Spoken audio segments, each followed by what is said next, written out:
V Hollywoodu imajo nov muzej, v katerem predstavljajo vse, kar se ni išlo po načrtih.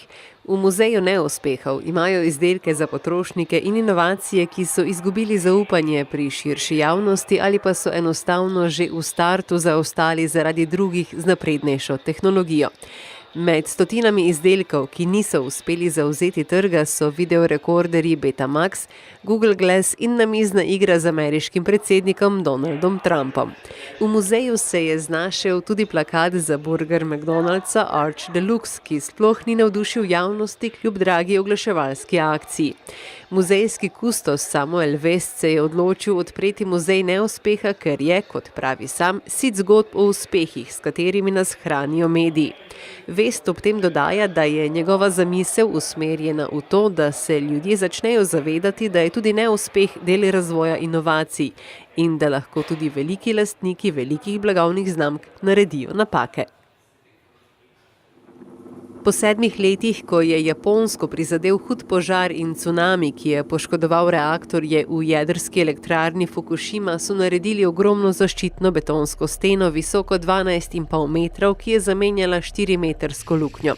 Velika stena naj bi, tako pravijo strokovnjaki, zaščitila ljudi pred morebitnimi novimi cunamiji. A domačini niso vsi naklonjeni taki zaščiti. Nekateri imajo občutek, kot da so v zaporu.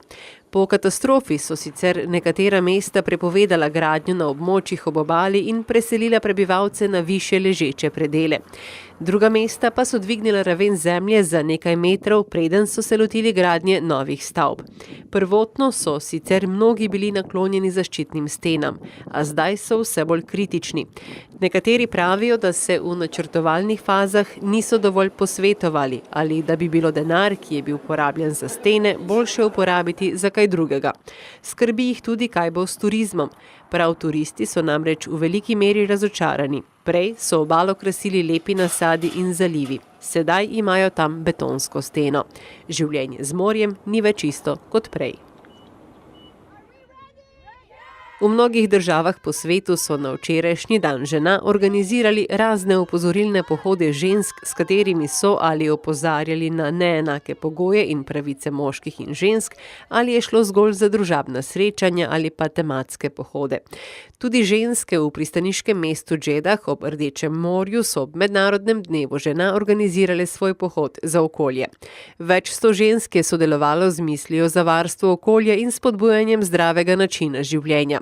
Savdske ženske doživljajo prelomno leto, saj je mladi prestolonaslednik Mohamed bin Salman odpravil številne ključne omejitve njihovih pravic. Ženske se lahko sedaj udeležijo ogleda nogometnih tekem, se same udejstvujejo v športu in vozijo avtomobile. Savdska Arabija je še vedno ena najbolj restriktivnih držav za ženske na svetu. Globoko konzervativno kraljestvo nima ženskih ministric in ohranja skrbniški sistem, ki od žensk zahteva odobritev moških sorodnikov za pomembne odločitve.